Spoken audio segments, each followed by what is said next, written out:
ಓಂ ಶ್ರೀ ಸಾಯಿನಾಥಾಯ ನಮಃ. ಶ್ರೀ ಸಾಯಿ ಸಚ್ಚರಿತೆಯ 45ನೇ ಅಧ್ಯಾಯ. ಕಾಕಾ ಸಾಹೇಬರ ಅನುಮಾನ ಮತ್ತು ಆನಂದರಾವ್ ಅವರ ಕನಸು, ಮರದ ಹಲಿಗೆ ಇತ್ಯಾದಿ. ಈ ಹಿಂದಿನ 3 ಅಧ್ಯಾಯಗಳಲ್ಲಿಯೂ ಬಾಬಾ ಅವರ ನಿರ್ವಾಣ ಯಾತ್ರೆಯನ್ನು ವಿವರಿಸಿದ್ದೇವೆ. ಅವರ ಭೌತಿಕ ಸ್ವರೂಪವು ಮಾತ್ರ ನಮ್ಮ ಕಣ್ಣಿನಿಂದ ದೂರವಾಗಿದೆಯೇ ಹೊರತು ಅವರ ಆಧ್ಯಾತ್ಮಿಕ ರೂಪವು ಬಾಬಾ ಅವರ ಆತ್ಮ ಪರಮಾತ್ಮ ಅಮರವಾದದ್ದಾಗಿದೆ.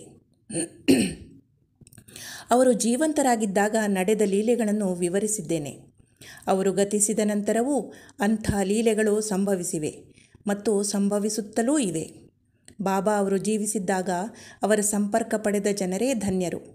ಆದರೆ ಪ್ರಾಪಂಚಿಕ ವಿಷಯಗಳಲ್ಲಿ ವಿರಕ್ತಿಯನ್ನು ತೋರದೆ ಪರಮಾತ್ಮನ ಕಡೆಗೆ ಮನಸ್ಸು ಕೊಡದೆ ಇರುವ ಜನರೇ ದುರದೃಷ್ಟರೆಂದು ಹೇಳಬೇಕು.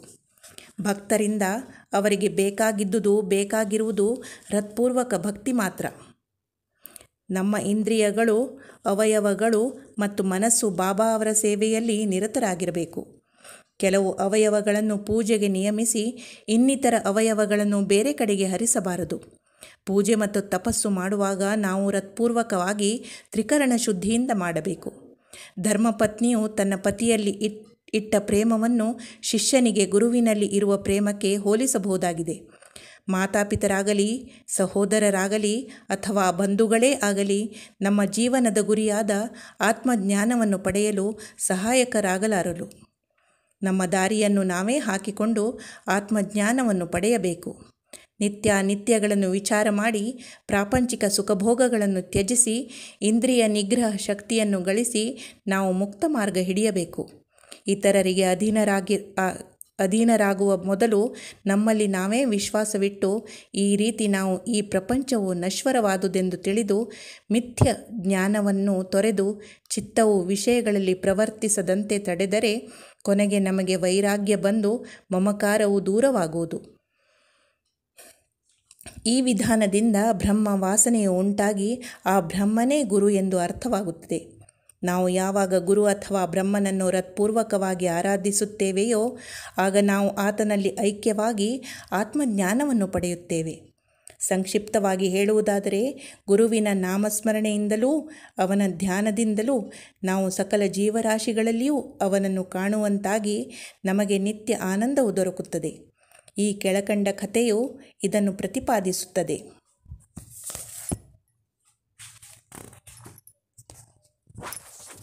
ಕಾಕಾ ದೀಕ್ಷಿತ್ ಅವರ ಅನುಮಾನ. ಏಕನಾಥ್ ವಿರಚಿತವಾದ ಭಾವಾರ್ಥ ರಾಮಾಯಣ ಇವುಗಳನ್ನು ಪ್ರತಿದಿನವೂ ಓದಲು ಬಾಬಾ ಅವರು ಕಾಕಾ ಅವರಿಗೆ ಆಜ್ಞಾಪಿಸಿದ್ದರು ಎಂಬುದು ನೆನಪಿರಲು ಸಾಕು. ಇದನ್ನು ಬಾಬಾ ಅವರು ಗತಿಸಿದ ನಂತರವೂ ಅನುಸರಿಸುತ್ತಾ ಬಂದರು.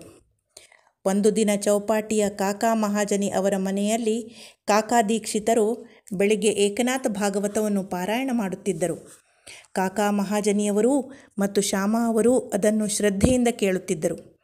ಆ ಅಧ್ಯಾಯದಲ್ಲಿ ಕವಿ, ಹರಿ, ಅಂತರಿಕ್ಷ, ಪ್ರಬುದ್ಧ, ಪಿಪ್ಪಲಾಯನ, ಅವಿರ್ಹೋತ್ರ, ದ್ರುಮಿಲ, ಚಮಸ ಮತ್ತು ಕರಭಾಜನರೇ ಮೊದಲಾದ ನವನಾಥರು ಜನಕರಾಜನಿಗೆ ಭಾಗವತದ ಧರ್ಮತತ್ವಗಳನ್ನು ವಿವರಿಸುತ್ತಿದ್ದರು. ಜನಕರಾಜನು ಆ ನವನಾಥರನ್ನು ಕುರಿತು ಮುಖ್ಯ ಪ್ರಶ್ನೆ ಹಾಕಿದನು. ಅದಕ್ಕೆ ಎಲ್ಲರೂ ಸಮಂಜಸವಾದ ಉತ್ತರ ಕೊಟ್ಟರು. ಕವಿಯು ಭಾಗವತದ ಧರ್ಮವನ್ನು ಸೂಚಿಸಿದನು. ಹರಿಯು ಭಕ್ತರ ಗುಣಗಳನ್ನು ವಿವರಿಸಿದನು. ಅಂತರಿಕ್ಷನು ಮಾಯೆ ಏನೆಂಬುದನ್ನೂ, ಪ್ರಬುದ್ಧನು ಮಾಯೆಯನ್ನು ದಾಟುವುದು ಹೇಗೆ ಎಂಬುದನ್ನೂ, ಪಿಪ್ಪಲಾಯನು ಪರಬ್ರಹ್ಮವು ಏನೆಂಬುದನ್ನೂ, ಅವಿರ್ಹೋತ್ರನು ಕರ್ಮವು ಏನೆಂಬುದನ್ನೂ, ದ್ರುಮಿಲನು ಪರಮಾತ್ಮನ ಅವತಾರ ಮತ್ತು ಲೀಲೆಗಳನ್ನೂ, ಚಮಸನು ನಾಸ್ತಿಕನು ಮರಣ ನಂತರ ಏನನ್ನು ಅನುಭವಿಸುತ್ತಾನೆ ಎಂಬುದನ್ನೂ ಮತ್ತು ಕರಭಾಜನನು ಯುಗಗಳಲ್ಲಿ ಪರಮಾತ್ಮನನ್ನು ಯಾವ ರೀತಿ ಆರಾಧಿಸಬೇಕು ಎಂಬುದನ್ನು ವಿವರಿಸಿದರು. ಈ ಕಲಿಯುಗದಲ್ಲಿ ಹರಿನಾಮ ಸ್ಮರಣೆಯೊಂದೇ ಮೋಕ್ಷ ಮಾರ್ಗಕ್ಕೆ ಸಾಧನ. ಅಂದಿನ ಪಾರಾಯಣ ಮುಗಿದ ನಂತರ ಕಾಕಾ ದೀಕ್ಷಿತ ಶ್ಯಾಮಾ ಅವರನ್ನು ಕುರಿತು, ಈ ನವನಾಥರ ವಿವರಣೆ ಎಷ್ಟು ಚೆನ್ನಾಗಿದೆ, ಆಶ್ಚರ್ಯಕರವಾಗಿಲ್ಲವೇ? ಆದರೆ ಅವುಗಳನ್ನು ಅಭ್ಯಸಿಸುವುದು ಬಹಳ ಕಷ್ಟ. ನಾಥರು ಶುದ್ಧರಾಗಿದ್ದರು. ನಮ್ಮಂಥ ಮೂಢಾತ್ಮರಿಗೆ ಅವರಿಂದ ಉಲ್ಲೇಖಿಸಲ್ಪಟ್ಟ ಭಕ್ತಿಯನ್ನು ಹೊಂದಲು ಸಾಧ್ಯವೇ? ನಾವು ಎಷ್ಟು ಜನ್ಮ ತಾಳಿದರೂ ನಮಗೆ ಅದು ಸಾಧ್ಯವಿಲ್ಲ. ನಮಗೆ ಎಲ್ಲಿಯ ಮುಕ್ತಿ? ಅದನ್ನು ನಾವು ಬಯಸುವುದೂ ಬೇಡ ಎಂದು ತೋರುತ್ತದೆ ಎಂದರು. ಶ್ಯಾಮ ಅವರಿಗೆ ಇಂಥ ಮನೋಭಾವನೆ ಹಿಡಿಸಲಿಲ್ಲ. ಆಗ ಅವರು ತಮ್ಮ ಅದೃಷ್ಟ ಬಲದಿಂದ ಬಾಬಾ ಅವರಂಥ ಅನರ್ಘ್ಯ ರತ್ನವನ್ನು ಪಡೆದಿರುವವರೇ ಹೀಗೆ ಹೇಳುವುದು ನಿಜವಾಗಿಯೂ ಸರಿಯಾದುದಲ್ಲ. ಬಾಬಾ ಅವರಲ್ಲಿ ನಮಗೆ ಶುದ್ಧ ಭಕ್ತಿ ಇದ್ದರೆ ನಾವು ಏಕೆ ಅಶಾಂತಿಯಿಂದ ಇರಬೇಕು? ನಾತರ ಭಕ್ತಿಯು ಶಕ್ತಿಯುತವಾಗಿರಬಹುದು, ನಮ್ಮ ಭಕ್ತಿಯೂ ಹಾಗೇ ಅಲ್ಲವೇ? ಬಾಬಾ ಅವರೇ ನಮಗೆ ಗುರು. ಹರಿನಾಮ ಸ್ಮರಣೆಯೊಂದೇ ಮುಕ್ತಿ ಮಾರ್ಗಕ್ಕೆ ಸುಲಭ ಸಾಧನವೆಂದು ಹೇಳಲಿಲ್ಲವೇ? ಹೀಗಿದ್ದ ಮೇಲೆ ಚಿಂತೆ ಏಕೆ, ಹೆದರಿಕೆ ಏಕೆ ಎಂದು ಕೇಳಿದರು.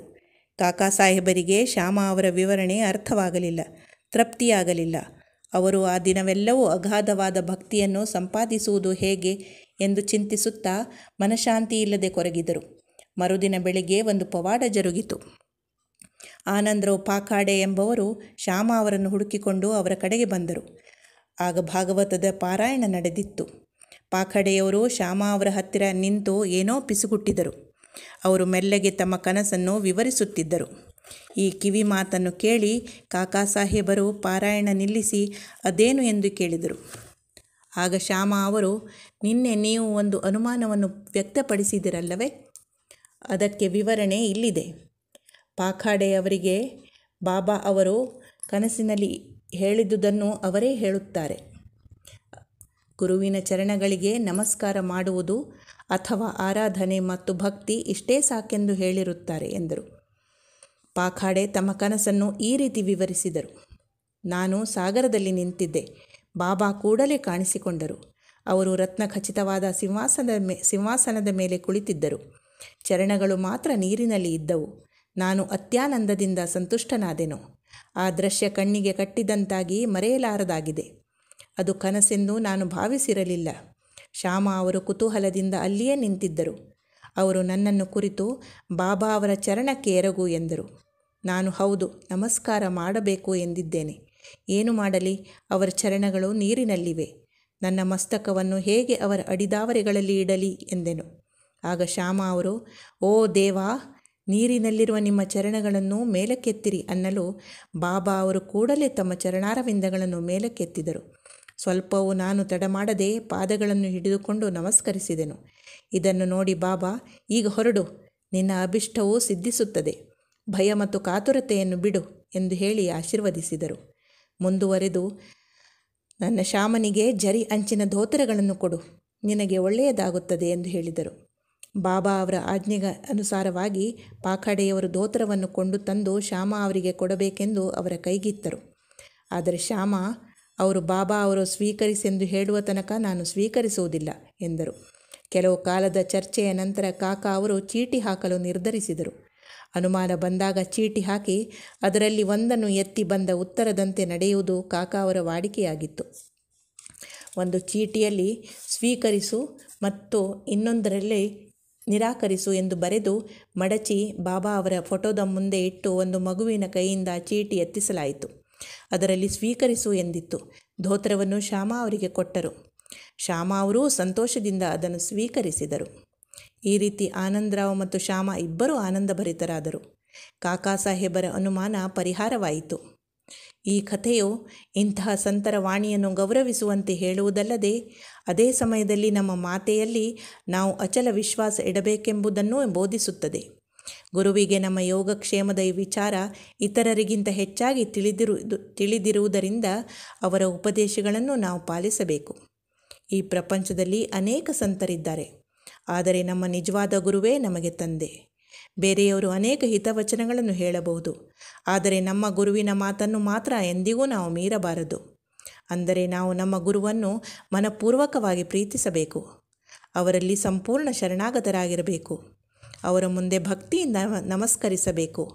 ಹೀಗೆ ಮಾಡಿದರೆ ಸೂರ್ಯನ ಮುಂದೆ ಕತ್ತಲು ಹೇಗೆ ಇರಲಾರದೋ ಹಾಗೇ ನಿಮ್ಮ ಮುಂದೆ ಯಾವ ಸಂಸಾರ ಸಾಗರವೂ ಇರಲಾರದು ಎಂದು ಹೇಳಿರುವ ಬಾಬಾ ಅವರ ವಚನಗಳು ನಮ್ಮ ಹೃದಯದಲ್ಲಿ ನೆಲೆಗೊಳ್ಳುತ್ತವೆ. ಹಲಿಗೆಯ ಹಾಸಿಗೆ.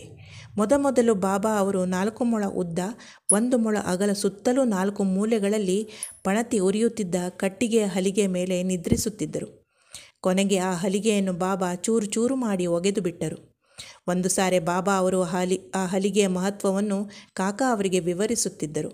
ಅದನ್ನು ಕೇಳಿದ ಅವರು, ನೀವು ಇನ್ನೂ ಹಲಿಗೆಯನ್ನು ಪ್ರೀತಿಸುವುದಾದರೆ ಇನ್ನೊಂದು ಹಲಿಗೆಯನ್ನು ತಂದು ಉಯ್ಯಾಲೆ ಕಟ್ಟುತ್ತೇವೆ, ಅದರ ಮೇಲೆ ಸುಖವಾಗಿ ನಿದ್ರಿಸುವಿರಂತೆ ಎಂದು ಹೇಳಲು ಬಾಬಾ ಅವರು ಮಾಳಸಾಪತಿಯನ್ನು ನೆಲದ ಮೇಲೆ ಮಲಗಿಸಿ, ನಾನು ಮೇಲೆ ಮಲಗಲು ಇಷ್ಟಪಡುವುದಿಲ್ಲ ಎಂದರು. ನಂತರ ಕಾಕಾ ಅವರು ಮಾಳಸಾಪತಿಯವರಿಗೂ ಒಂದು ಹಲಿಗೆ ಕೊಡಿಸುತ್ತೇನೆ ಎಂದು ಹೇಳಲು ಬಾಬಾ ಅವರು, ಅವನು ಹಲಿಗೆಯ ಮೇಲೆ ಹೇಗೆ ನಿದ್ರಿಸಬಲ್ಲನು? ಹಲಿಗೆಯ ಮೇಲೆ ಎತ್ತರದಲ್ಲಿ ಮಲಗುವುದು ಅಷ್ಟು ಸುಲಭವಲ್ಲ. ಯಾರು ಸದ್ಗುಣ ಪರಿಪೂರ್ಣರೋ ಅಂಥವರು ಮಾತ್ರ ಹಲಿಗೆಯ ಮೇಲೆ ನಿದ್ರಿಸಬಲ್ಲರು. ಅವರು ಯಾವಾಗಲೂ ಜಾಗೃತ ದೃಷ್ಟಿ ಹೊಂದಿದವರಿರಬೇಕು.